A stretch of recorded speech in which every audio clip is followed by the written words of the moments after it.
Hi Capricorn, welcome and this is your reading.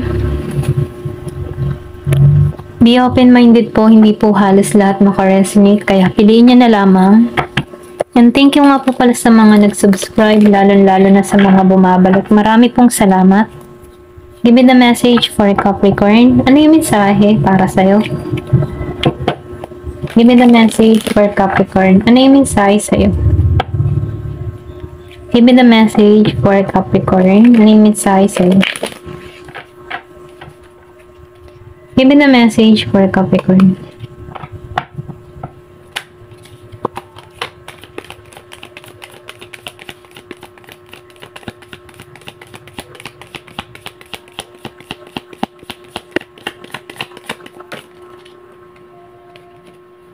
Meron ditong 5 of Cups. The Hermit reverse.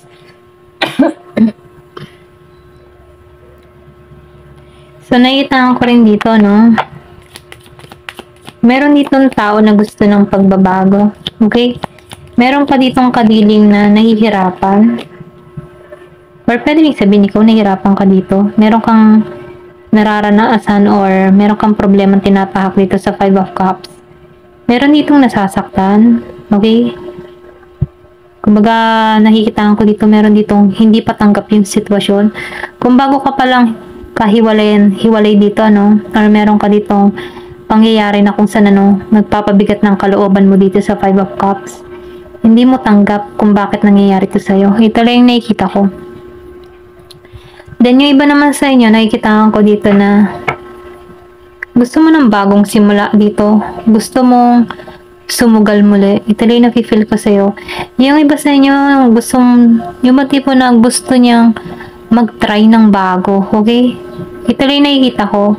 Marami kang natutunan sa nangyari sa nakaraan dito sa The Hangman, ano. Kumbaga, nafe-feel ko dito na marami kang gustong mangyari. Okay? Kaya gusto mo sumugal muli dito eh. Gusto mo mag-try ng bago. Ito lang yung nakikita ko. Bagong experience, or bago pa ipagsapalaran, or pwede rin nagbabala ka mag-travel. Okay? Ito lang yung nakikita ko dito. Then dito sa The Hermit, ano, yung iba sa inyo, ikaw yung tipo ng tao na masayahin, okay?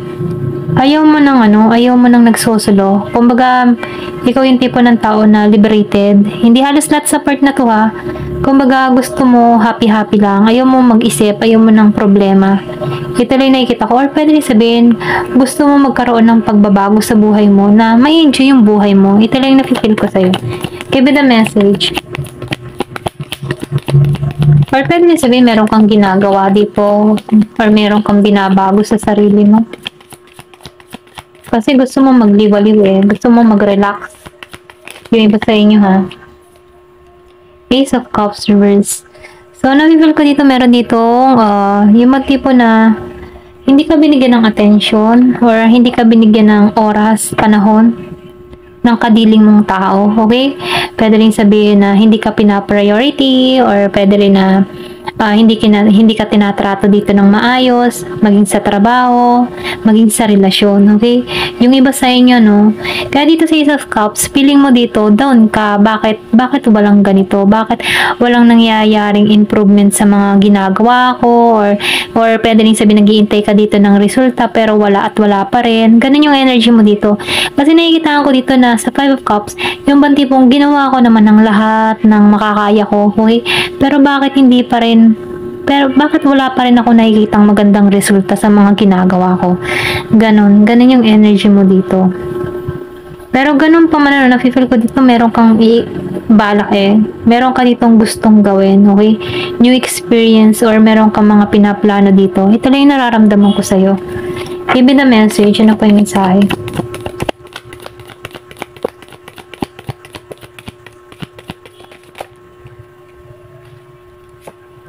Meron ditong 6 of Cups. So, sinasabihan ka dito, no, huwag kang susuko, okay? Kung meron ka mga ginagawa, or meron ka project, or meron ka pinagkakaabalahan na hindi pa nakikilala or hindi pa nagbubunga yung mga pinagpagudan mo, pinaghirapan mo, maging sa trabaho, sa relasyon o ano pa man ano. Sinasabihan ko dito, huwag kang susuko kasi nakikita ko dito na yung pag-iintay mo, be patient kasi may pagbunga dyan eh. Okay? Kung ano man yung mga tinatrabaho mo, be patient ka lang kasi nakikita ko dito na meron ditong aanin ng tagumpay. Be patient ka lang. Kumbaga, tinetes ka dito kung hanggang saan or hanggang yung matipo na tinetes ka dito kung hanggang kailan ka kakapit sa taas, okay? Pwede rin sabihin na sinusubukan ka dito, okay? 8 of Wands. So, meron ditong unexpected na parating sa'yo, balita, okay? Meron pagbabago mangyayari sa'yo. Kaya sinasabi ka dito, huwag kang susuko kasi meron dito good news na magaganap sa'yo. Ituloy ng mensahe. May action, meron pagtungo, or pwede rin sabihin meron kang iniintay, okay? Iniintay na tawag, dokumento. Then, nabibig ka dito, meron dito biglaan. Hindi mo ito inaasahan, kumbaga unexpected. Give me the message, ano pa yung mensahe?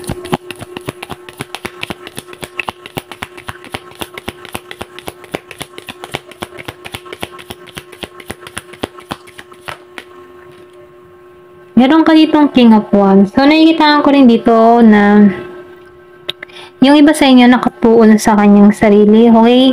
Nino-nurture mo, energetic ka, kumbaga, punong-puno ka ng positibo kang tao. Ito rin nakikita ko. Kasi nakatuon ka ngayon dito sa iyong mga pangarap eh. Meron ka mga binivision dito na gusto mong mangyari. And then, nafe-feel ko rin dito, no, na meron ka mga pinag-aaralan. Yung iba sa inyo, no, meron kang pinag-aaralan. Nakapokus ka. Once na meron kang ginusto talagang pinag-aaralan mo to, ito rin nararamdaman ko sa'yo. Masyado kang ma-observe. Yung iba sa inyo, ma-observe.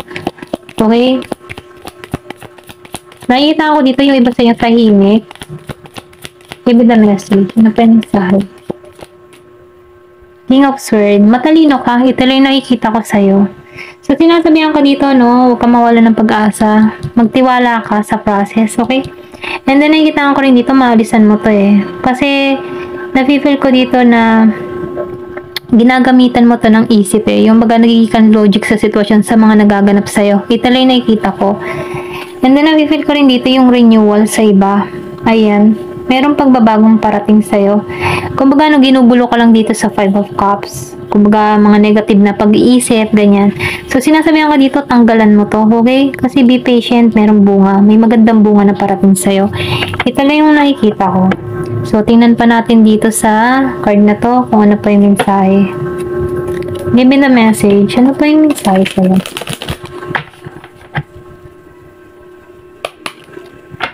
Give me the message. Ano pa yung mensahe sa'yo? So, nakikita ko dito, ma-receive mo to. Merong biyaya, blessing na patungo sa'yo. Okay? Magbubukas yung oportunidad patungo sa'yo.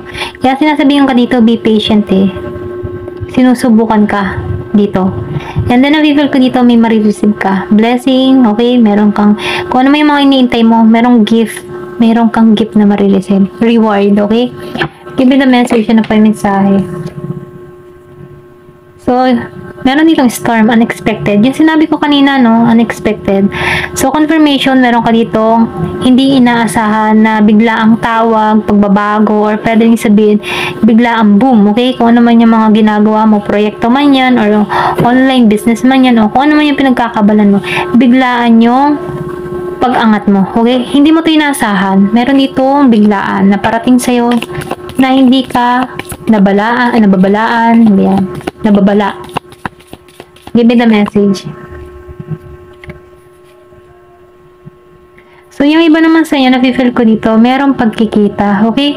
Kung inintay mo dito yung person mo, yung iba sa inyo, meron ditong pagkikita, meron kayo ditong soul ties, okay? Kumbaga, para talaga kayo sa isa't isa. Then dito, no, present. So, nakikita ko dito, magiging kang abundance. Kung sa present, nag-iisip ka dito, hanggang kailan kaya? Kumbaga, tinatanong mo eh. Okay? Kumbaga, kung makikita mo dito sa King of Wands, nakatingin ka sa liwanag mo. And then dito sa present, andito ka, nakatingin ka sa malayo. Pero ganun pa man, ito yung naghihintay sa'yo, kasaganahan. At ipagpapasalamat mo to, kasi naging patient ka para rito. Ito lang yung nakikita ko. So, yung iba naman sa inyo, merong hihingi ng tawad.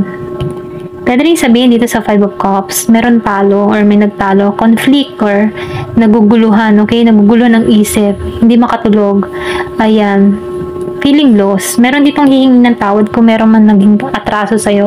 Kung meron ka man ditong tao na nagkaroon ng atraso sa'yo, okay?